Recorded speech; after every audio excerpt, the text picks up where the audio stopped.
Head coach rankings, Egg Bowl drama, LSU, Alabama, and USF, and more spring practice updates, plus news and notes from across college football after the stinger.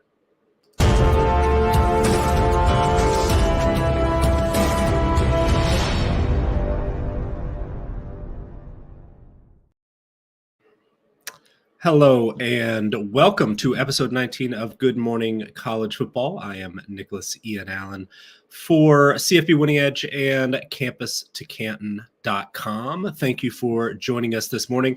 We had certainly our largest audience watching live yesterday on Wednesday.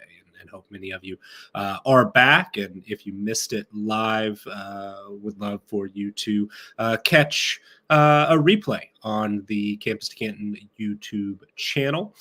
Perhaps you are there now. And if so, we would love for you to subscribe. We've got a goal of 4,000 subscribers ahead of the NFL draft. Would also love if you would drop a like on this video, help us to continue the momentum that we've picked up already and help us carry steam into the real heart of spring practices across the country, into the summer, the depths of the off season.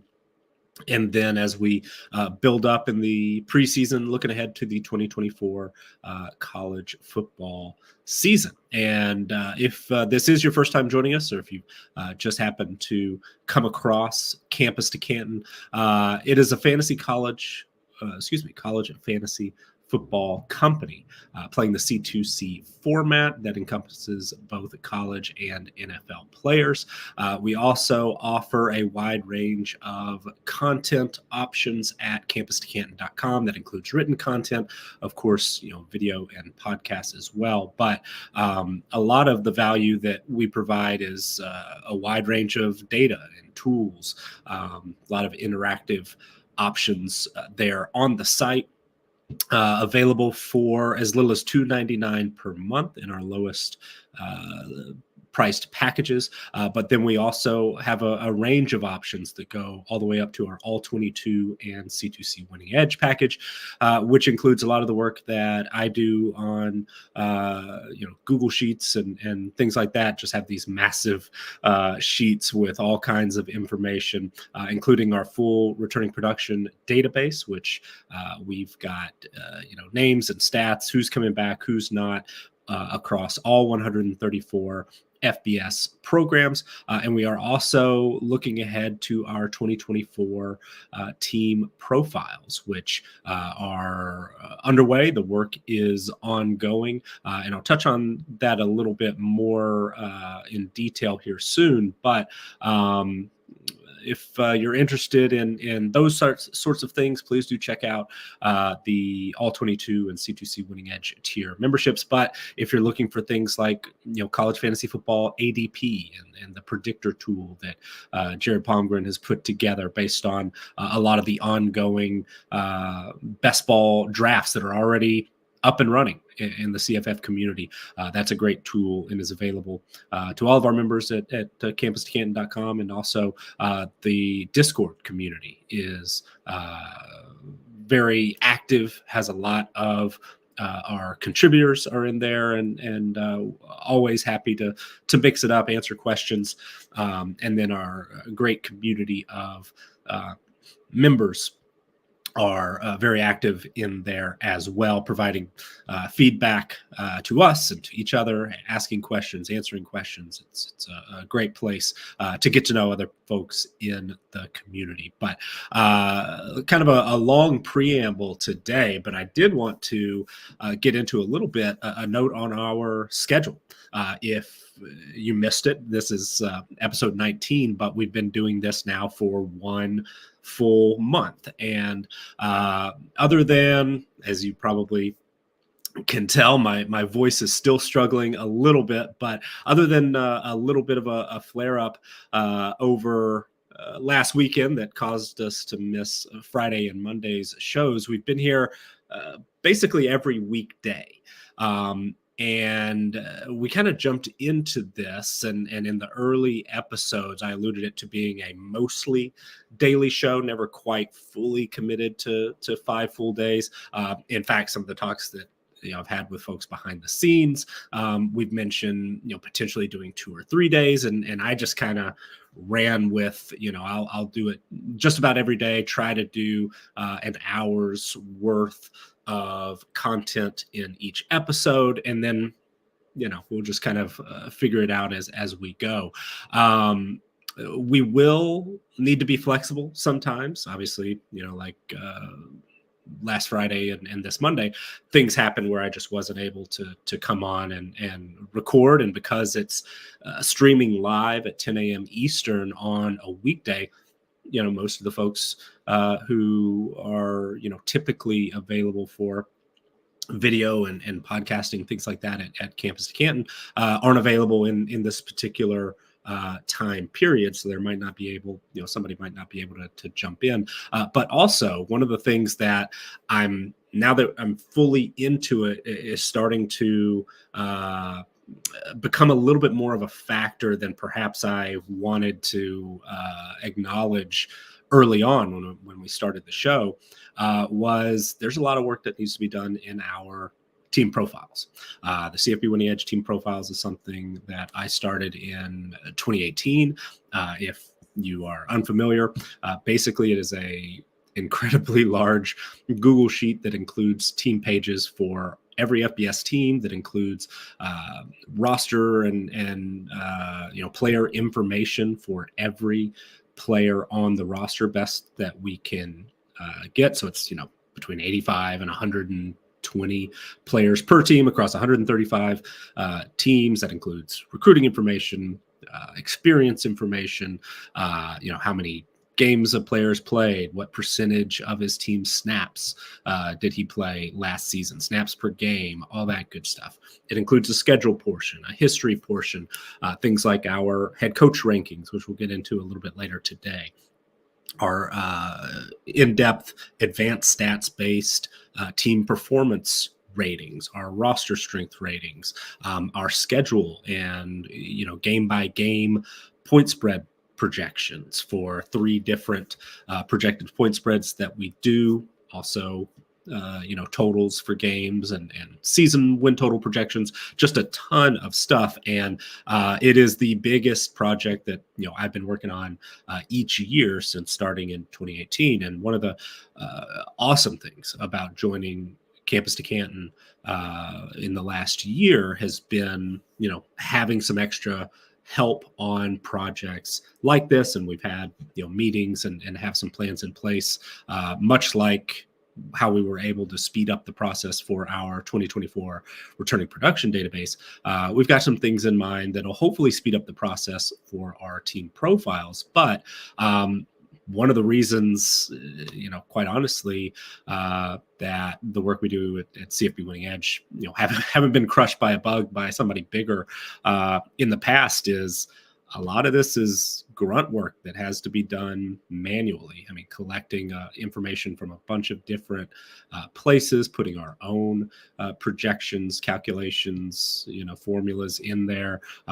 It's just kind of a pretty heavy undertaking. And unfortunately, so far, we haven't really found a lot of ways to fully automate it to make that process, super fast. In our returning production database, some of the super smart folks behind the scene, Jarek and Colin, most specifically, really helped us to automate some of that really did speed up the process and got it started sooner, got that ready to be published sooner, helped us to update it more quickly.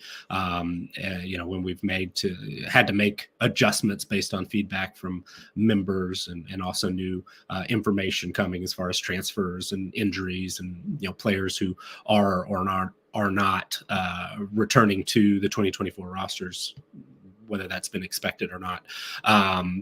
But for the team profiles, so far, we just might not be able to speed it up that much. So there's certainly some time management that goes into that. And for me, it's my time management. And early in the process, and this is fairly early in the process, that is just a slower, it takes a little while to sort of get into a rhythm. And as we stand right now, my current publication goal for our team profiles is by the end of April. So we'll say May 1st.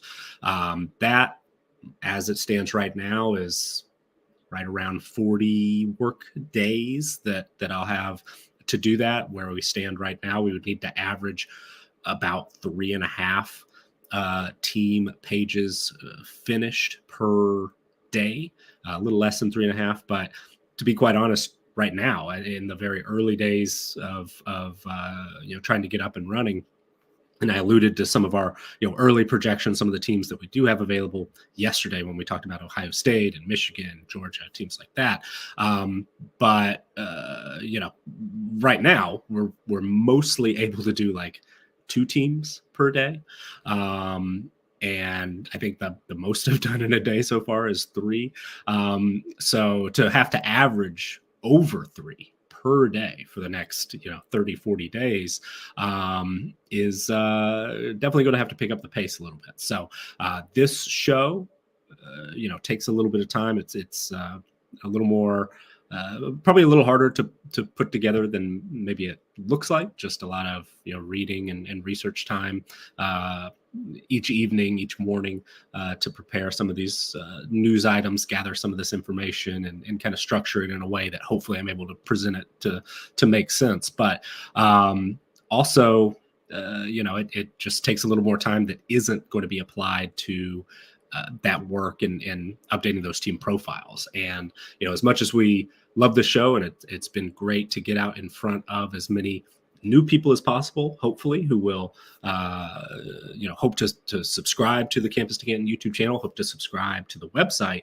And we have really seen a bump in folks already who have come on, whether it's a monthly member or quite a few annual members, which is incredibly helpful, who jump in as all 22 and C2C Winning Edge members. And so, for those folks, most importantly, we have to make sure that those team profiles are going to be put together as well as they possibly can, and in a timely manner. So our goal is to hit May 1st. I would absolutely love to get it done a little earlier than that. Hopefully we can work some magic on the back end and speed up that process a little bit more to maybe beat that date. But as of right now, we want to be here every day. We want to provide about an hour's worth of content every day. Sometimes we go a little longer. Sometimes we've come up a little short of that.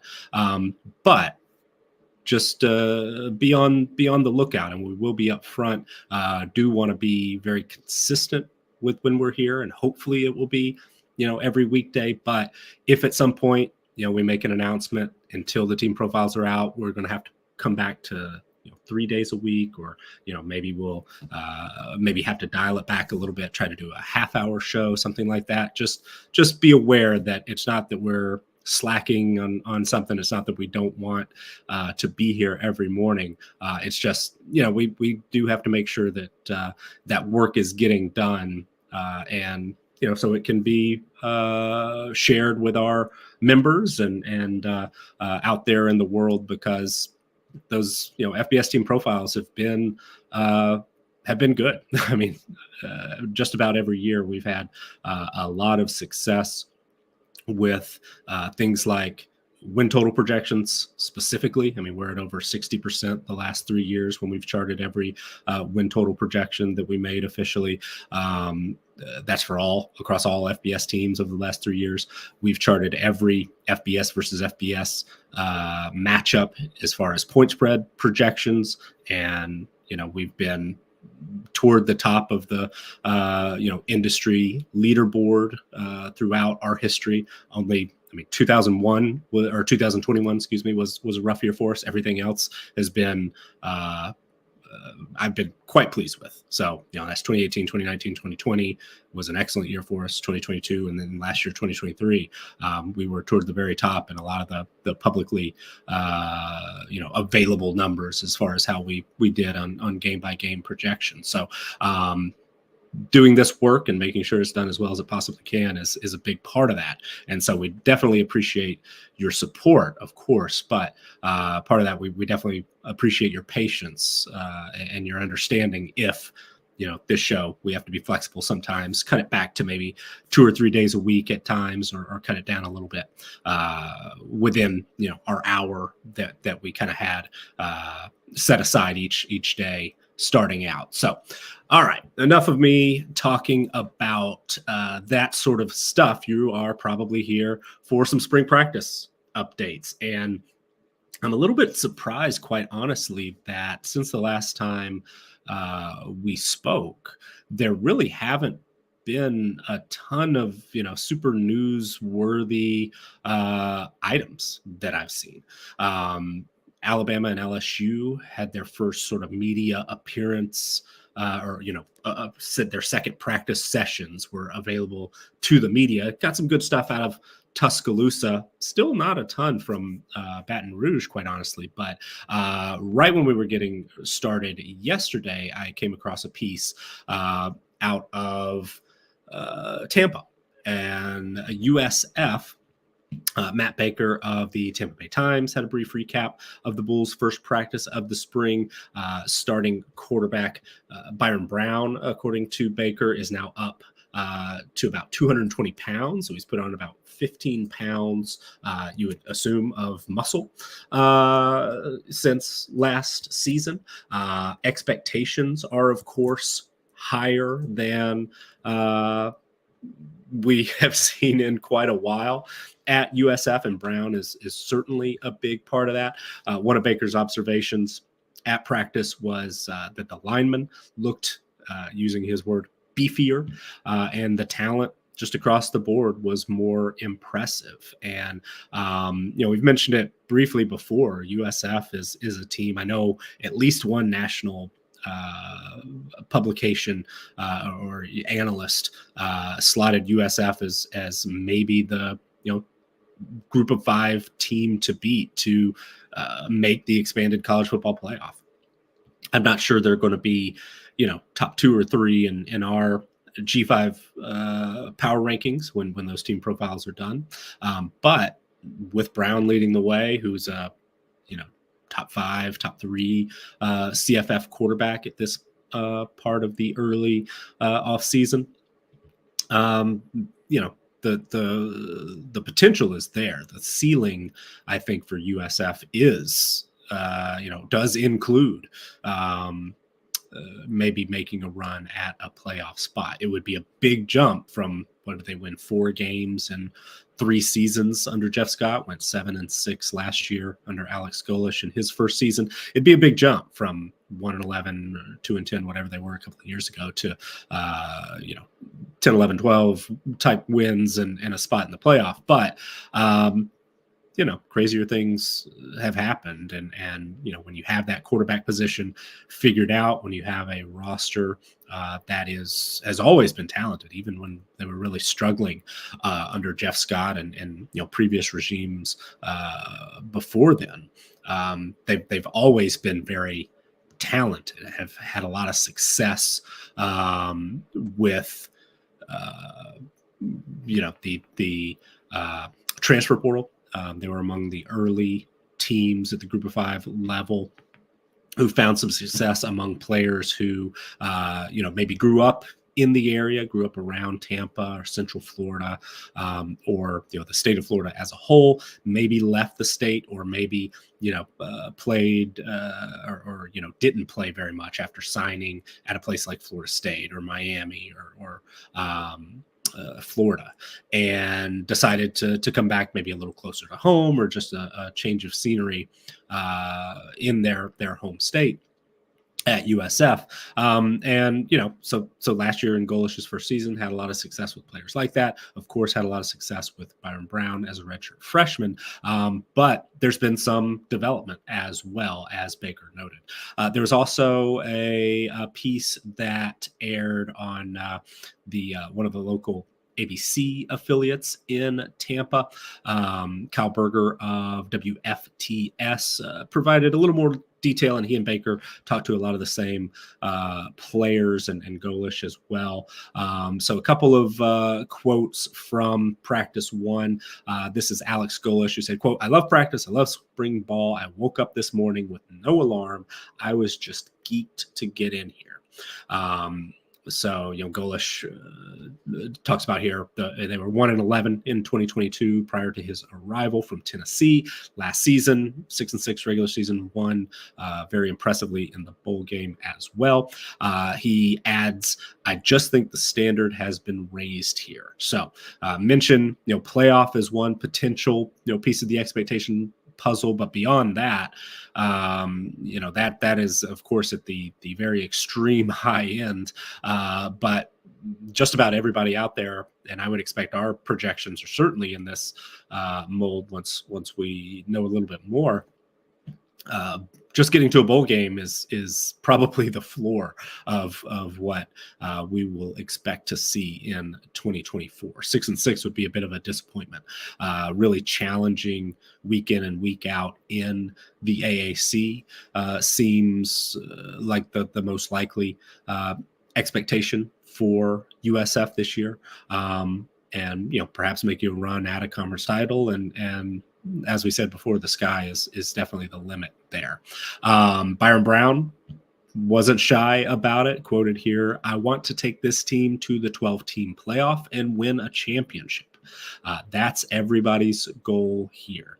Local media also spoke with Rashad Cheney, who said, quote, "We watched the film from last year, first day of spring ball, and it was like, wow, it was all over the place. We still have stuff to clean up here, but you can tell we're a whole different football team.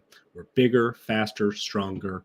We got a different standard." So confidence is high in Tampa. Expectations are just as high across college football, but USF is definitely a team that I'm going to spend a lot of time thinking about, and really excited to dig into the Bulls, team profile, and Byron Brown is someone that I will be fairly aggressive in when I get back into some of these early CFF drafts, I'm sure.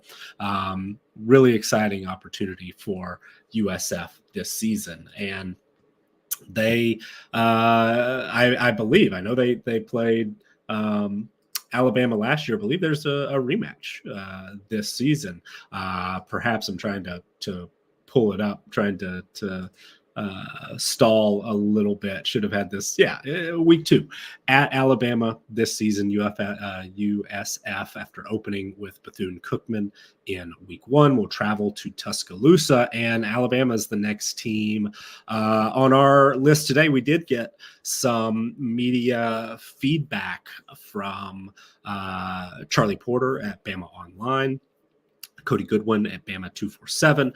There is a ton of great media in Tuscaloosa, the state of Alabama, that covers the team. I'm sure we'll reference many other beat reporters and their work.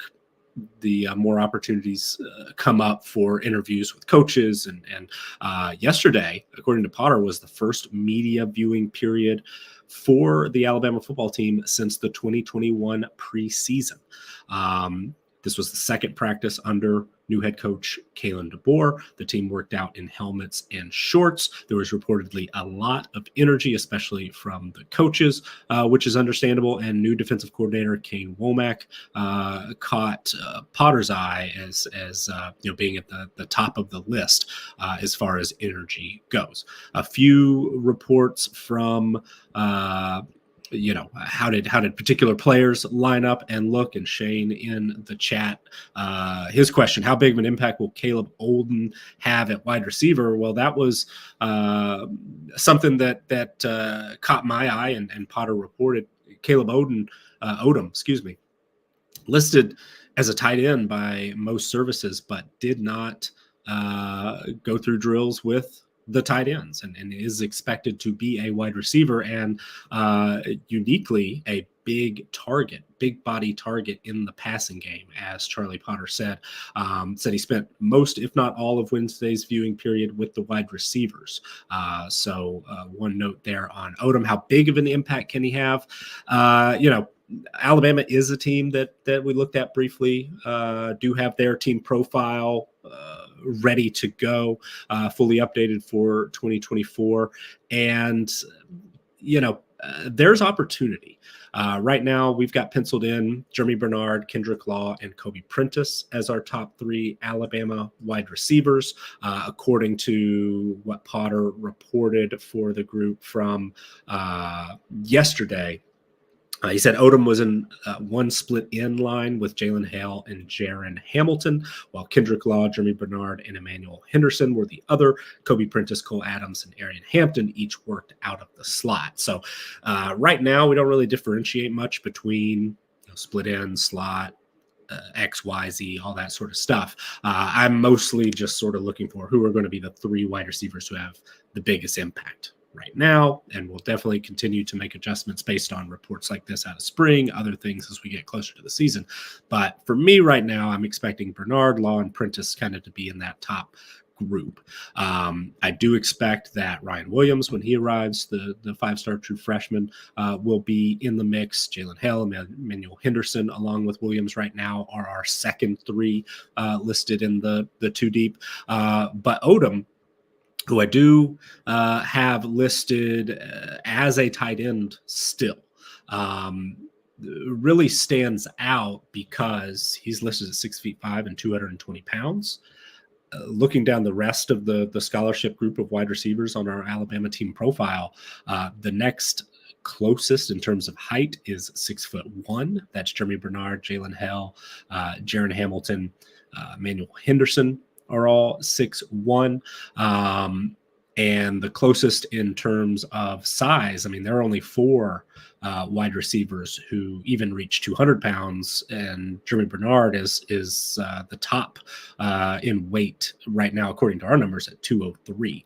So 6'5", 220 for Caleb Odom, I'll learn how to say that eventually, is just, a physical profile that doesn't exist right now elsewhere on the wide receiver list for Alabama. So how big of an impact will he have from a down to down distance? For me, it's too early to say. I'm not a huge recruiting guy. I need to read up on Caleb Odom in our C2C freshman and supplemental draft guide. Hopefully I'll be able to find some time this weekend to really dig into that. But I'll rely on the smart folks who are on our recruiting team to help guide me on that question specifically. But me just looking at the numbers and thinking about the opportunity that exists at Alabama, because, that top group, Bernard, Law, and Prentice, certainly talented players. Everybody on the Alabama roster is talented. But comparing that to what this team lost, looking at our returning production database, with Jermaine Burton off to a professional career after 39 catches, nearly 800 yards and 8 touchdowns. Isaiah Bond and Amari Niblack at wide receiver and tight end, respectively, both transferring to Texas after, Bond had 48 catches, 668 yards, 4 touchdowns. Niblack, 20 catches, 327 yards, 4 touchdowns. Prentice is the leading returning receiver on the roster. In 8 games last year, he was targeted 26 times, had 314 yards on 18 catches and 2 scores. The next closest among wide receivers is Jalen Hale, who had 5 catches, 148 yards, and 1 touchdown. So there is opportunity for true freshmen. Williams is going to be the biggest name, first name that a lot of people expect to break out among the true freshmen. But as Shane mentioned, just the size, and as Potter mentioned, the size of Odom is just something that's a little bit different. So don't be shocked if he has a role, especially in the red zone, and could certainly be a matchup problem physically for opponents this season. Continuing on a little bit more from Potter. If I didn't mention this already, no surprise, Jalen Milroe led the quarterbacks through drills. 2 days ago, when Kalen Nabors met with the media, he mentioned that Jalen Milroe took that first snap. That appears to still be the case. Milroe and Ty Thompson were with the quarterback groups that split off and worked with wideouts later in practice. Dylan Lonergan and Austin Mack were the other two. There were some quotes from Kane Wommack, and going to be reading some of the recaps here from Cody Goodwin of Bama 247. One sort of his opening quote on expectations for the spring. Going to read in full here. One of the first things that we talked about in Bama fundamentals is effort and finish. Our guys and the effort that they bring, the energy that they bring, and all those things are palpable. They feed off one another. There's a momentum, that is carried in a football game, and those are things that we need to be mindful of as we continue to set the tone for what it's supposed to be, for what it's supposed to look like. I told the guys the responsibility of the Swarm D, whether run or pass or stopping the offense, is placed on all 11 shoulders of the defense, right? And so that's the mentality they have, but it takes a special effort to do those things, and I think we're getting that done. Wommack also discussed why he left South Alabama. He cited his father being a longtime defensive coordinator in the SEC, also the opportunity to do so alongside Kalen Nabors. Of course, they have a working history, go back a long way. He also touched on the differences and similarities between the defensive system that he has run in the past and the one Alabama has utilized under Nick Saban, and also how Saban has supported the transition since Wommack arrived in Tuscaloosa. Just pulling out pieces of a couple of quotes here from Wommack. Please do read the piece from Cody Goodwin at Bama 247. Charlie Potter also had full quotes from Wommack's appearance on Bama Online. But one piece here from Wommack says, quote, I would say that once, talking about Saban, got to Miami, was a little bit more of a 3-4 structure and then carried that over the last 17 years here. But it kind of evolved to a little bit more of a 3-4 with a nickel. And he goes into detail. There have been some other comments Wommack has made about, specifically how Bama's been 3-4 with a nickel and all that sort of stuff. He mentions here, quoting again, my dad was one of the originators of the 4-2-5 defense. We do those things. We still get 4 down looks. And then he, talks a little bit more in detail, X's and O's that we won't go into great detail here. But basically what it comes down to is, Kane Wommack has a background in the 4-2-5. His dad being one of the innovators, one of he's been around that system for a long time. Kane Wommack has used it at Alabama. Also used some 3-down line system schemes at South Alabama, and basically in college football, in Alabama, but this you could say about just about anyone. Just about everybody uses 3-down and 4-down and nickel, and defenses have to be far more multiple these days than ever. So there are a lot of similarities between what Wommack has done, what Alabama has done in the past. There are, I'm sure, going to be plenty of differences as well. But one thing that's good of Kane Wommack has Nick Saban close by, can reach out, talk to him. Nick Saban, I'm sure Kane Wommack has studied Saban's system for quite a while. There's a lot of playbooks floating around from his LSU days, a couple of Alabama ones as well. Plenty of great coaching resources out there from folks who've dived into it. So I'm sure Kane Wommack has already done plenty of homework, probably has for years. So he I'm sure knows that system quite well, knows how to blend it with what he's done in the past, probably has already incorporated plenty of those things in the past. So I wouldn't expect that, even though there will be some differences, sure, they're some of the position groups have changed names. Some of the specific linebacker positions or edge defender positions have changed names. But I imagine that Kane Wommack is going to be able to provide a pretty smooth transition from the system that's been in place and so successful to the one that'll be implemented now.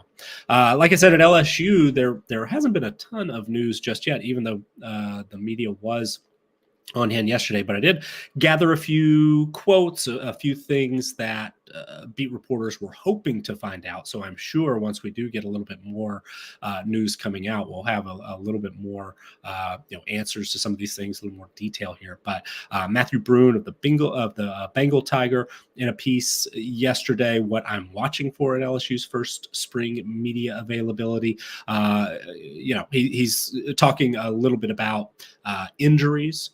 Zy Alexander, for example, is going to be sidelined for spring ball. Brune also mentions, veterans like Josh Williams, Garrett Dellinger, Miles Frazier, and others on offense will have a relatively light workload, you would expect. But there's going to be a lot of attention paid to the secondary, to the LSU defense as a whole this spring.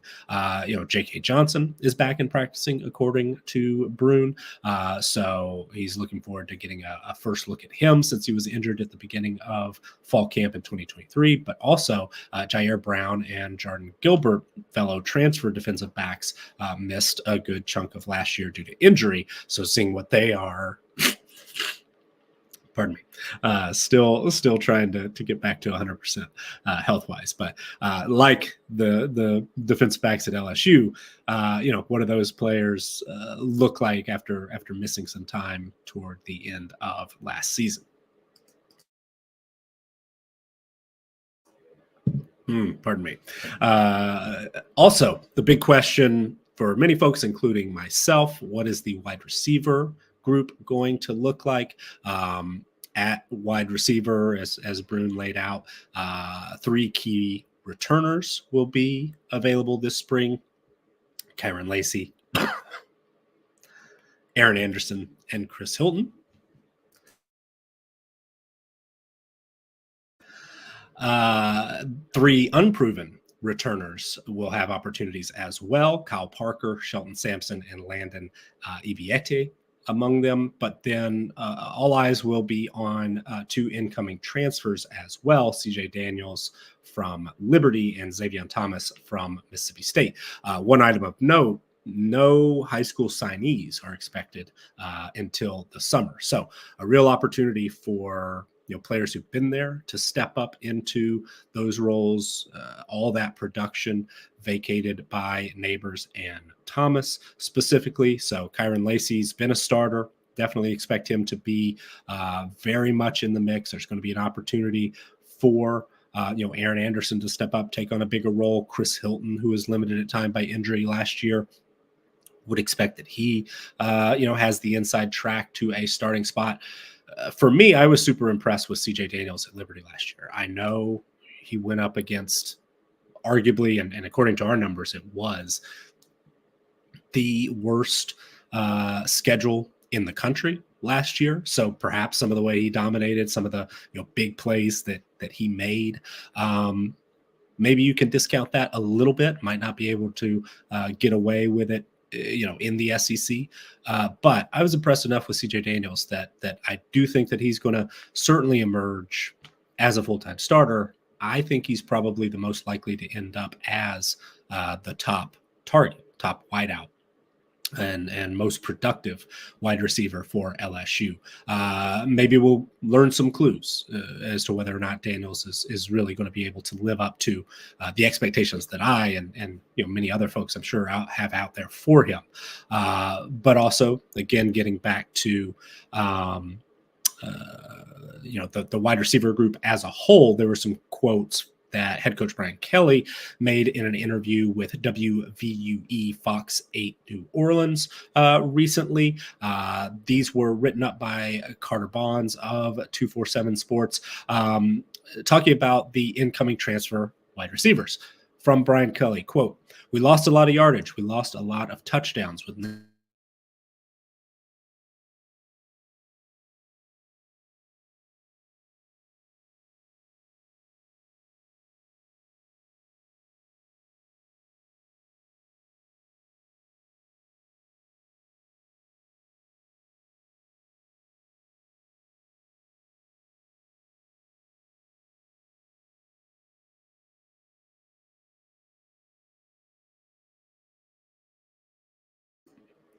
I muted myself there. My apologies. So quoting again, not sure how long that had been off, but quotes here from Brian Kelly about the wide receivers from WVUE Fox 8 New Orleans, as written up by Carter Bonds of 247 Sports. We lost a lot of yardage. We lost a lot of touchdowns with Nabors and Thomas leaving us. So we needed to go and look at maybe that's an area where we bring in some veterans. And CJ Daniels and Xavier Thomas are two of the veteran wide receivers that bring maturity and experience into that room. Combined, they're going to bring in close to 1,700 yards in total offense. So we're going to be able to supplant that loss that we had with two outstanding receivers. One more quote, turning our attention now to the defense on hiring Blake Baker as defensive coordinator. Brian Kelly said, quote, "We didn't live up to the standard of LSU defense, but it wasn't just last year. I mean, had LSU not been playing very good defense for 2 or 3 years, even before I got here. So this was really needing to make a major correction and to get this defense playing to the level that can take this team to a championship. Because we had a championship offense, that was pretty clear. We did not have a championship defense." That means bringing in new coaches. And he continues to talk about bringing in Blake Baker from Missouri. Really, really good unit last year. And you would expect, based on hopefully a little bit more health, especially in the secondary, some of those players that we mentioned, also Harold Perkins entering his junior season, you would expect it'll be his last in Baton Rouge. A lot of work to do on the defensive line to replace players like Mason Smith and Makai Wingo up front. Also, Jordan Jefferson, edge defender Ovi Agofu is going to be one that will need to be replaced as well. But LSU is incredibly talented. Expect that they're going to be top 10 in our defensive roster strength, and expect that they are really going to improve on what last year, they ranked 109th in our defensive team performance numbers overall, 113th against the pass, 122nd against the run, and that's just unacceptable. They may not quite have the same type of offense after losing the play caller, losing the Heisman Trophy winner, Jayden Daniels, losing those receivers we've talked a lot about, we'll continue to talk about, Malik, Nabors, Brian Thomas, both of whom could be first-round wideouts. But that defense has got to be a lot better, and I'm sure that it will be. A few other quick notes at Oklahoma. Brent Venables had a press conference yesterday. The Sooners are preparing for spring practice. He mentioned that Andrew Anthony, the wide receiver who got out to such a hot start last season and then went down with an injury, will miss spring practice, still recovering from that ACL injury, but he is expected to be full go in the summer. Safety Justin Harrington, who's been a contributor on the back end, will be back in 2024 after receiving a waiver for an extra year of eligibility. And then one note, the coaching note that definitely caught my eye. There's always a little bit of drama in the Magnolia State between the University of Mississippi and Mississippi State. And we learned yesterday, Zach Berry of OM Spirit first reported that Ole Miss is going to be hiring former Mississippi State head coach Zach Arnett as an analyst. So, a lot of coordinators are, if they don't have a new position coach job or a coordinator job, have signed on as analysts. Head coaches, we've seen plenty of head coaches move into the media and things like that. But some of them, if they don't want to take a year away from a staff, are going to take an opportunity to become an analyst somewhere. They don't always immediately go to the most hated in-state rival. I spent a little time living in Mississippi, maybe about a decade ago now. And I can tell you in my experience, and I certainly haven't lived day to day in every heated rivalry, but it's hard for me to imagine one that 365 days a year is just, those two fan bases go at it every day, all year. And I'm sure, this is definitely caused a lot of talk radio call-ins and things like that. And Zach Arnett had a an incredibly short tenure as the head coach at Mississippi State. It did not go well. Obviously, he stepped into a very difficult situation, taking over for Mike Leach after he unexpectedly and tragically passed away. And at times, Zach Arnett looked like he was in over his head a little bit, to me, honestly. But certainly he's a well-respected defensive mind, was the defensive coordinator at Mississippi State for 3 years prior. And this, isn't necessarily unprecedented. Let's remember who the head coach at Mississippi State is now. It's Jeff Lebby, who as recently as 2021 was on staff in Oxford. He was the offensive coordinator for the Rebels from 2020 to 2021. All right. So the big headline item today, and thanks for your patience if you've been waiting around for this for the last 46 minutes, but I did want to take a look at the top 25 college football coach ratings put together by Bruce Feldman at The Athletic. This is something that he's done for years now. Other members of The Athletic put coach rankings together. Other members of the media and other outlets, of course, have been ranking head coaches, and the criteria varies, right? Who has done the most in the past is certainly, pardon me, is certainly one thing to think about.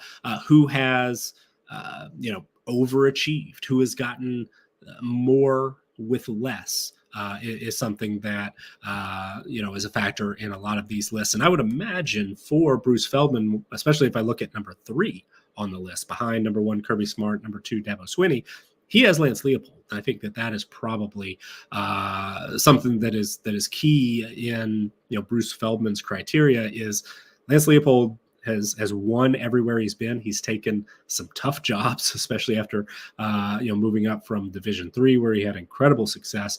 Turned Buffalo into a winner in the MAC very quickly. Turned Kansas into a competitive team week in and week out, and one that I think is going to compete in the Big 12 this year. However, when we compare where Lance Leopold ranks in Bruce Feldman's list to where he ranks in the CFB Winning Edge head coach ratings, because that is a big piece of our team profiles, big piece of our team strength power ratings. We have our roster strength ratings, which are our talent adjusted for experience and career production. That's the biggest piece of the puzzle. We also have team performance.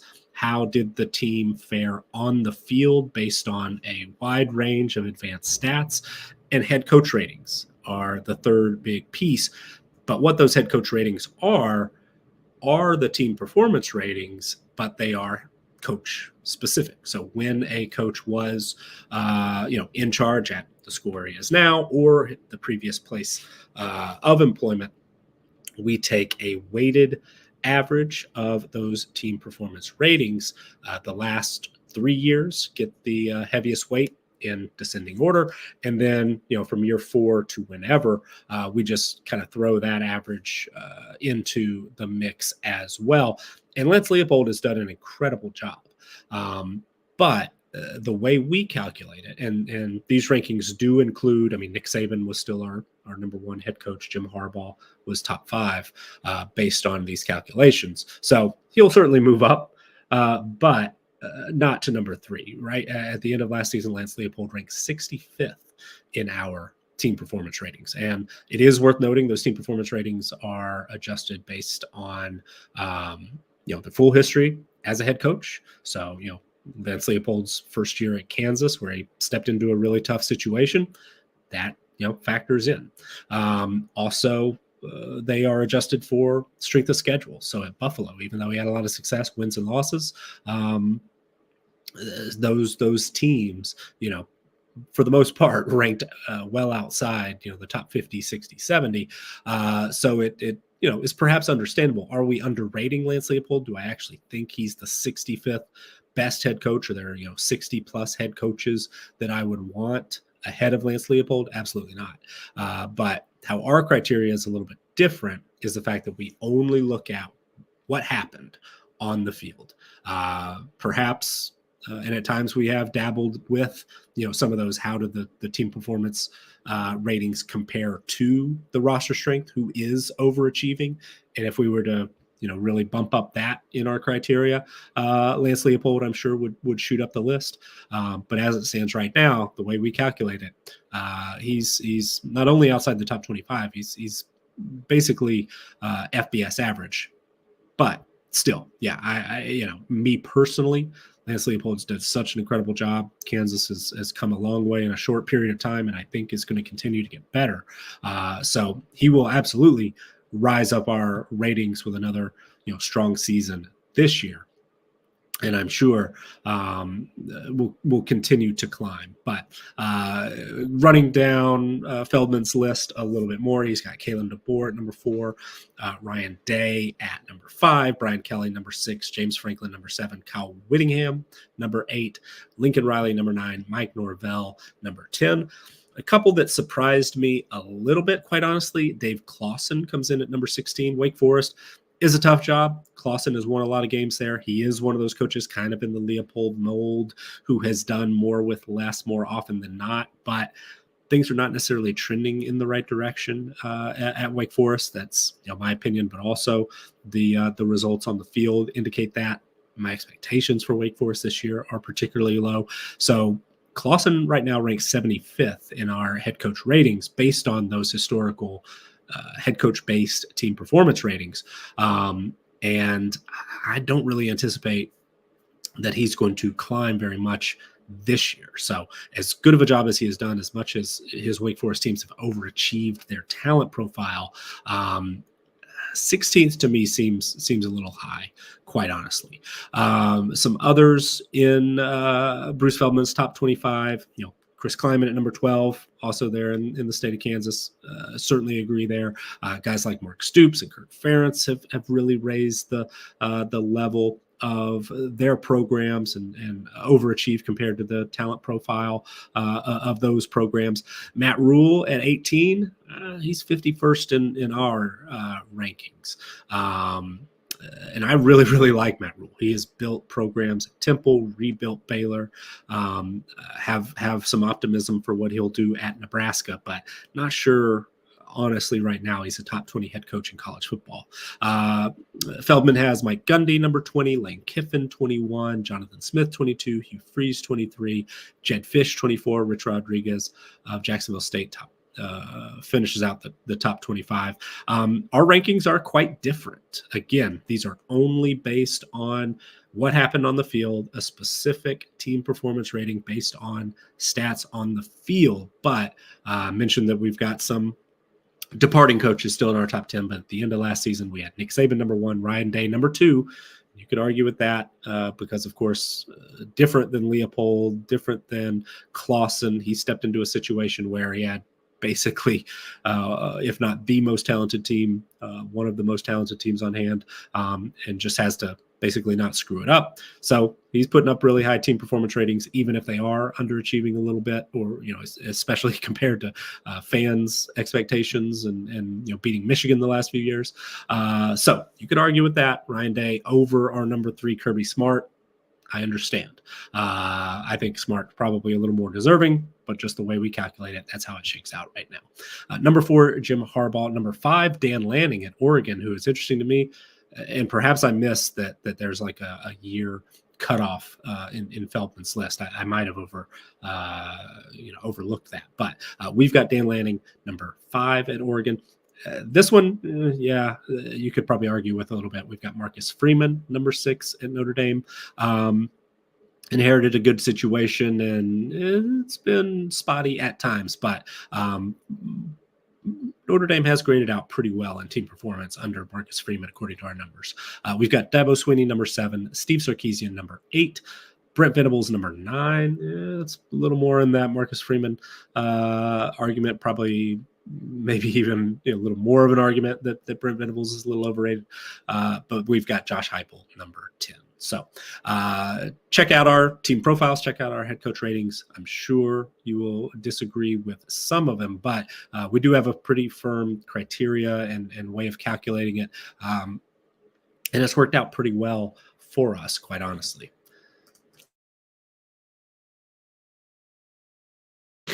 I am so sorry. All right. Try to get through these last few minutes talking about San Jose State. And recently, Jackson Moore, who, in my opinion, seems to be maybe the hardest working person in college football media and the 247 sports world specifically, oversees several different sites, including Inside the Spartans, the San Jose State side, also very involved with Fresno State coverage, Stanford coverage as well. But recently he put together a really good, quite large piece about the San Jose State quarterback breakdown for Inside the Spartans. As you know, San Jose State recently hired Ken Niumatalolo, formerly of Navy, to be the new head coach. When Brent Brennan moved on to Arizona, they hired Coach Ken, and he's well known for triple option offenses. Has a long background as a triple option coach, even as a player back in his college days. But that's not going to be the system that's going to be in place for the Spartans. Ken Niumatalolo and the reporting around his hire, very vocal, saying we want a pass-heavy offense.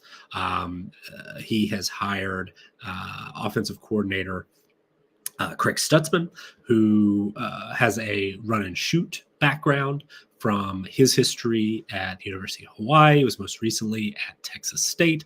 He's blended the run and shoot with some, more air raid type concepts. I believe he calls it spread and shred instead of run and shoot. But don't misunderstand it. This San Jose State offense is not going to be what we saw Coach Ken Niumatalolo and his staff at Navy run. So with that in mind, what is this passing attack going to look like? What's the quarterback situation going to look like?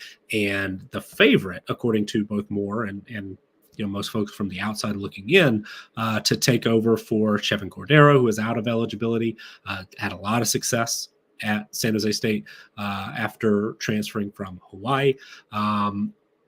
The heavy favorite is Jay Butterfield, former four-star recruit, former Oregon signee who transferred to the Spartans last year. And if you paid attention to our C2-A-Days reports on this channel last fall, we talked a little bit about how Jay Butterfield got off to a little bit of a slow start. And he was quoted in this piece that Moore put together from a December interview where he said, quote, getting here was a little tough. I was a little out of shape. I just hadn't played football in a while. I had a couple of months in the portal, and it was just different. San Jose State and Oregon was totally different. Through the summer, and he's talking about then strength and conditioning coach Cullen Carroll. Coach Carroll really got me right. I lost a lot of weight that I needed to get off, and I put on some good pounds. This offseason, I don't have to lose weight, so I can just put muscle on. Butterfield's listed at 6'6", 225, somewhere in the 220 to 230 range. He's pretty imposing figure, but according to his own admission, put on some bad weight after transferring to Oregon. Early reports last fall were that he was really kind of struggling, was not immediately the top backup to Cordeiro. Once things shook out, Butterfield was the first to replace Cordeiro on the field when the opportunity arrived. But Tyler Voss, Walker Eggett, who was the backup in 2022, and Anthony Garcia, like Butterfield, are all returning, are all going to be on campus this spring to compete for the job in this pass-heavy offense. But a name that you need to know, the new San Jose staff has also brought in a junior college transfer from the City College of San Francisco, Dorian Hale. There's a sixth quarterback who is walking on into the mix, a former three-star Washington State transfer, Emmett Brown, who to me is a pretty intriguing option. So a lot of competition for this quarterback position that's going to be going on this spring. Do file that name away, Dorian Hale, because it seems like he was perhaps handpicked by the new staff. He was a former three-star recruit out of California, attended De La Salle High School, spent 2 years at Sacramento State, the FCS level. He played there for Troy Taylor and was part of a 2-quarterback system. He threw for 2,227 yards and 24 touchdowns with 6 interceptions in 10 games last season, and led his team to a 9-2 record. Also is pretty athletic, ran for 581 yards and 11 touchdowns on 103 carries. So Butterfield, according to Moore, has the edge starting here, has the edge in the competition to start, is, working himself, or has already worked himself back into shape, is now familiar with the surroundings, but is operating with yet another new offensive coordinator. And that was one of the things that Moore mentioned in his piece, how, he wanted to come in, learn the system under the previous staff, and had multiple coordinators at Oregon as well. Well, now Stutzman is there in Niumatalolo. So even though he's sort of the incumbent, comes in as the former number 2 in the role, somebody like Hale is on fairly level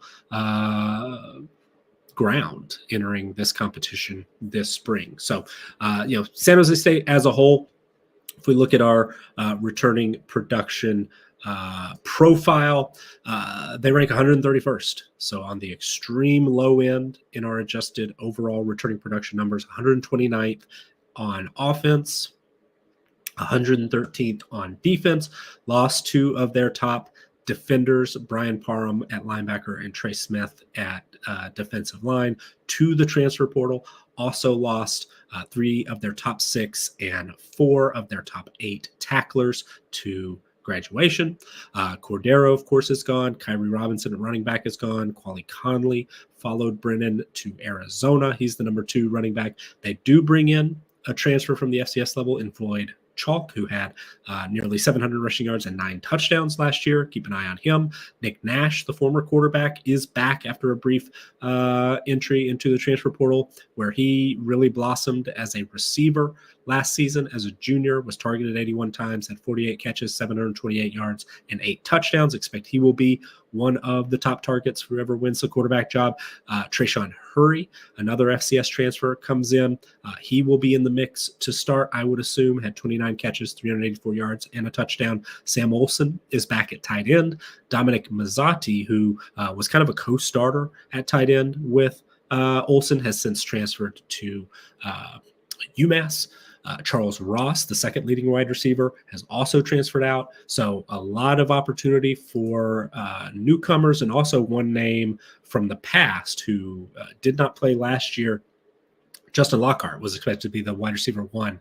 I expect he, as far as I know, is back and will, I'm sure, be right there with Nick Nash as either option number 1 or number 2 in what could be a very prolific pass-happy offense for San Jose State. So, the returning production numbers are rough, but the Mountain West is wide open. The fact that this is going to be a new offensive system, pretty unlike what was there previously, unlike what the new head coach has done in the past. The schedule is manageable. San Jose State does have to play both Pac-12 teams at Washington State and at Oregon State this season, in addition to Stanford, who's, of course, former Pac-12, moving on to the ACC. So 3 Power 5 opponents, but the Mountain West schedule is manageable. There's no guaranteed loss on the schedule. So after opening against FCS opponent Sacramento State, they open up Mountain West play at Air Force, which is the only Mountain West team that ranks lower than San Jose State in returning production right now. They also host new FBS team Kennesaw State in week 3. So certainly winnable games in the month of September. Before that trip to Pullman, they have a week off, host Nevada, then go to Colorado State, host Wyoming, and then at rival Fresno State at the end of October. That's a tough stretch in that month, but do get another week off before starting the month of November at Oregon State. Host probably the top 2 Mountain West teams in our preseason power rankings, I would expect Boise State and UNLV back-to-back. Expect both of those teams will be jockeying for position in the Mountain West Championship game, and then finish with the non-conference matchup against local rival Stanford. So tough schedule, yes, but a lot of winnable games on the schedule for a team that's going to look pretty different. And once we figure out who that quarterback is, I know from a CFF standpoint, I'm going to be interested. So don't be surprised if you see me take a late flyer on a Jay Butterfield or the incoming junior college player, Hale. So that is going to wrap it up for us today. We're a little over our hour, but do plan to be back tomorrow. Hopefully we'll have a little news out of places like Florida, Arkansas, Notre Dame as they open up camp. We'll, of course, try to gather more information from places like LSU and Alabama, Miami, Ohio State, all the others who have opened camp as well. And then just about everybody, by the end of next week, we'll have started spring practices. So there will be plenty to discuss. But as we talked about early on, we may have to take a day off here or there, may have to scale back a little bit here or there, because we do have to make sure that we're getting that work done on the team profiles. But you can help support that work by liking this video. You can subscribe to the Campus to Canton YouTube channel. We absolutely very much appreciate your support with that. Also appreciate your support becoming a member at campustocanton.com for as little as $2.99 per month. But also, if you want access to those team profiles, which we're shooting for May 1st, hopefully we'll be able to come in even a little earlier than that. But if you want to get access to those when they are available, as well as our full returning production database, which is now available to all 22 and C2C Winning Edge members at campustocanton.com. So that's going to do it for us today. This has been episode 19 of Good Morning College Football, the end of our first full month of Good Morning College Football. We will wrap up the week here tomorrow, and then have more updates for you on team profiles and things of that nature as well. So we'll talk to you again soon. Have a great day, and thank you for joining us.